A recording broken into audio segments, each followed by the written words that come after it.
कुछ बात बताना चाहता हूं। इनको बहुत आशाएं हैं हमसे भी, राज्य की जनता को तो आशा है और उनके अनुरूप हम काम भी कर रहे हैं, लेकिन इनकी जो आशाएं हैं और इनकी जो आकांक्षाएं हैं वो इतनी अधिक है कि इसको पूरा करते करते कितना जन्म लेना पड़ेगा इसका तो अंदाजा मैं नहीं कर सकता, लेकिन निश्चित रूप से राज्य की जनता को आश्वस्त करने में हम लोग सक्षम हैं।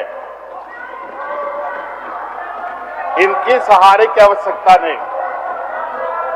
और अभी विगत प्रकरण अभी 2-4 दिनों से जो यहां चल रहा है अध्यक्ष महोदय, हमें लगा कि अब ये हमारे जो विपक्ष के लोग हैं इनमें अब कुछ रस बचा नहीं है, सब खत्म हो गया, ऐसा मुझे गलतफहमी था।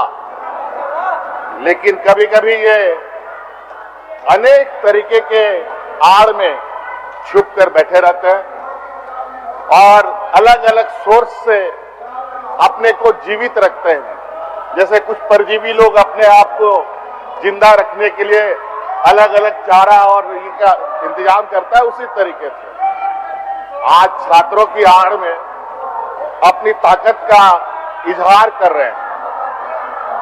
तो मुझे भी लग रहा है कि थोड़ा बहुत अब इनमें बचा हुआ है रस, वो भी अगले कुछ समय के बाद वो भी खत्म हो जाएगा। मैं सभी को आश्वस्त करता हूं।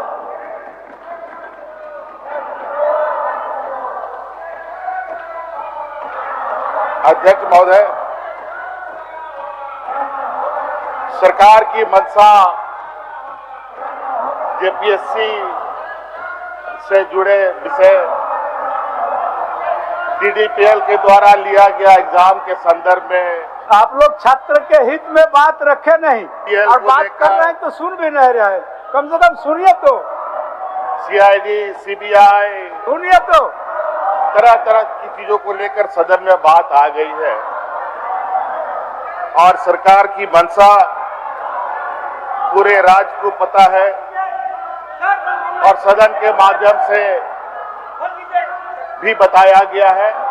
लेकिन हमारे विपक्ष इस राज्य के भविष्य, इस राज्य की आने वाली पीढ़ी को क्या सही और क्या गलत है उसको ना समझ पाए, इसके लिए निरंतर इनका माननीय सदस्य, अब इनको लगता है कि विगत 6-7 सालों में इनके पास रिपोर्ट बचा नहीं था, तो एक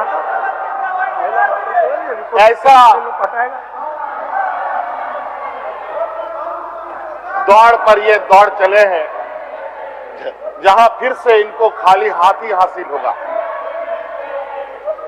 अध्यक्ष महोदय, किन किन परीक्षाओं को हम रद्द करने जा रहे हैं, रद्द करने का निर्णय लेने की सरकार ने छात्रों को आश्वस्त किया है। किन किन परीक्षाओं को जांच करने का आश्वासन दिया है और ये सारी चीजें बड़ा ही मकरजाल की तरह बुना हुआ जो इन्हीं के द्वारा बुनाया गया है। अध्यक्ष महोदय, डीडीपीएल कंपनी कहां की है अध्यक्ष महोदय? यूपी की है, लखनऊ की है अध्यक्ष महोदय। वहां से वो षड्यंत्र करके यहाँ के यूपी बिहार के लोगों के साथ जुड़ाव बना करके यहाँ के नौजवानों को दिग्भ्रमित करने का काम कर रहा है। अध्यक्ष महोदय, अध्यक्ष महोदय, मुझे लगता है कि जो सरकार ने निर्णय लिए हैं अध्यक्ष महोदय, रिफॉर्म्स का रद्द करने को लेकर और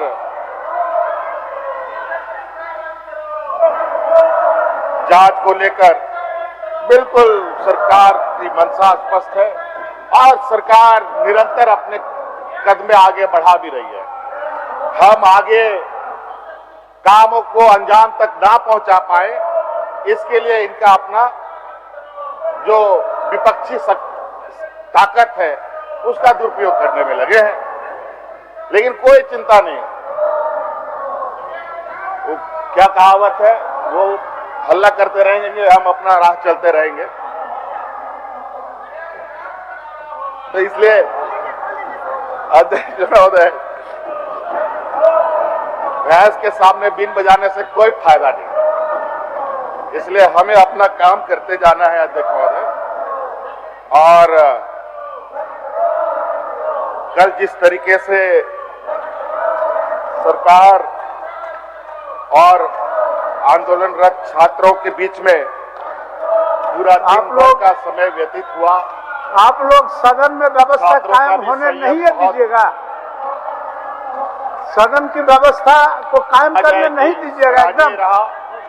और प्रशासन का भी धैर्य का जो परिचय देश में दिया गया वो भी अभूतपूर्व है अध्यक्ष महोदय।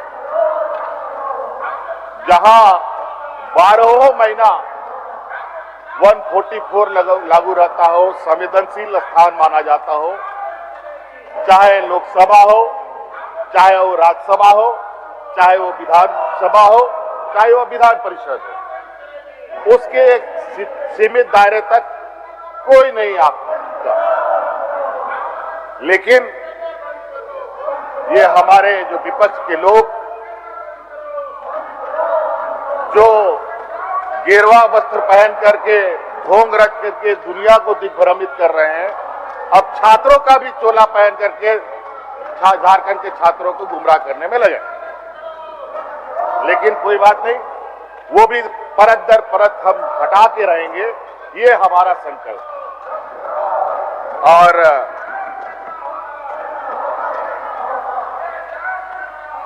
हमारे अध्यक्ष महोदय, हमारे साथ वो व्यवस्था नहीं है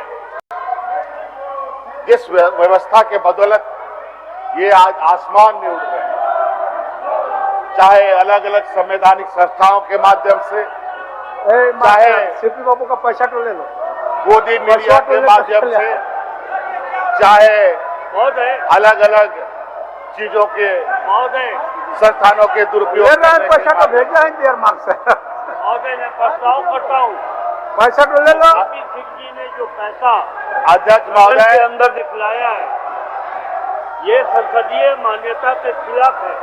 ये अध्यक्ष महोदय, ये सदन की गरिमा को किस तरीके से तार तार करते हैं, चलिए अध्यक्ष महोदय, और ये लोकतंत्र बचाने की बात करते हैं। आज यही चलिए भारतीय जनता पार्टी और आरएसएस के लिए नुमाइंदे, आप लोगों का आचरण को 70 साल तक इन लोगों ने झंडा नहीं ढोया, बड़ी बारीकी से तिरंगा झंडा नहीं ढोया, बहुत बारीकी से देख रहा है। उसी तिरंगा झंडा को कंधे पे रख करके देश को दिग्भ्रमित करने में लगे हैं। अध्यक्ष महोदय, मैं चाहता हूं कि इस बात को बहुत ज्यादा लंबा करने की आवश्यकता नहीं है। हमारी मंशा स्पष्ट है अध्यक्ष महोदय। ये देखिए, व्यापारियों की जमात से आने वाले ये सब हर एक के जेब में नोटों के बंडल भरे पड़े हैं, और उसी नोटों के बंडल के बदौलत ये लोकतंत्र को खरीदना चाहते हैं अध्यक्ष महोदय। सभी के जेब चेक किया जाए अध्यक्ष महोदय, सभी के जेबों में नोटों का गड्डी भरा पड़ा होगा, सभी के घरों में छापा मारा जाए अध्यक्ष महोदय, सभी के घरों में नोटों का बंडल पड़ा होगा। हो गया। और उसी के बदौलत ये लोग मंदिरों का भी, ये लोग मंदिरों को भी नहीं छोड़ा अध्यक्ष महोदय। अध्यक्ष महोदय, हम लोगों ने चौथी जेपीएससी बैकलॉग 23-25 माननीय सदस्यगण, माननीय सदस्यगण, FRO 11-13 जेपीएससी और एपीपी, ये सभी परीक्षाएं पीटी मेंस हो चुके हैं, कानूनी प्रक्रिया के तहत आ चुका है अध्यक्ष महोदय। आप लोग और टीडीपी के द्वारा जो भी परीक्षाएं हुई है उन सभी का जांच हम कराने के लिए तैयार है, और जांच चल भी रही है।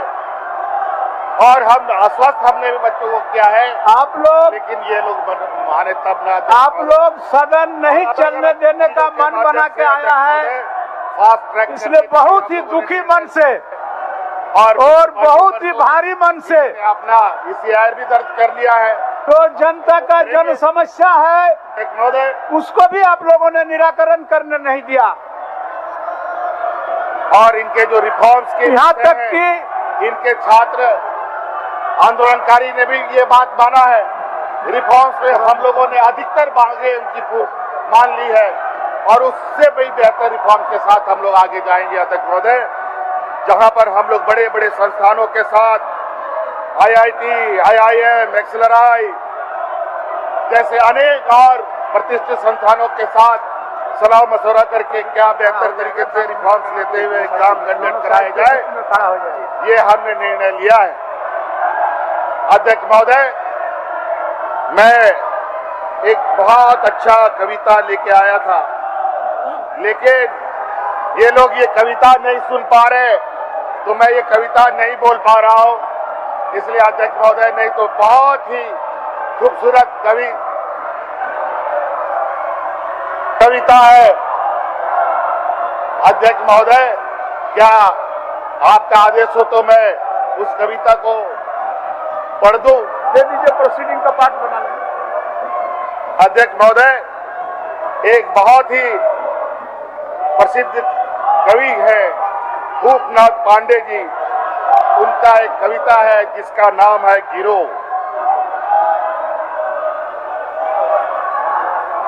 गिरो गिरो की अभी और गिरने की संभावनाएं भरपूर है, इतना गिरो कि गुरुत्वाकर्षण बल भी शर्म के मारे गिर पड़े। अभी तो गिरने की शुरुआत है, गिरने के अपने सामर्थ्य पर भरोसा गिरने मत दो। सारा विश्व तुम्हारा गिरना देख रहा है और खुद ना गिर पाने पर अफसोस कर रहा है। गिरो, पर अकेले मत गिरो, रुपया के साथ गिरो, चरित्र के साथ गिरो, गर्व के साथ गिरो कि एक तुम ही हो जिसमें गिरने की इतना साहस है। बेशर्मी के साथ गिरो, बेदर्दी के साथ गिरो कि दुनिया तुमसे गिरना सीख रही है। किसी एक ही मामले में तुम सही, तुम्हें विश्व गुरु होने से कोई नहीं रोक सकता। आने वाली पीढ़ियां तुम्हारी गिरने में अपने गिरने की संभावनाएं तलाशेंगी, वे तुमसे भी ज्यादा गिरने का पराक्रम करेंगी। उनकी पराक्रम पर यकीन करते हुए जरा और जोर से गिरो, थोड़ा शोर से गिरो, चारों ओर से गिरो, निपट भोर से गिरो और गिरते रहो। यही सच है अध्यक्ष महोदय हमारे विपक्ष। धन्यवाद।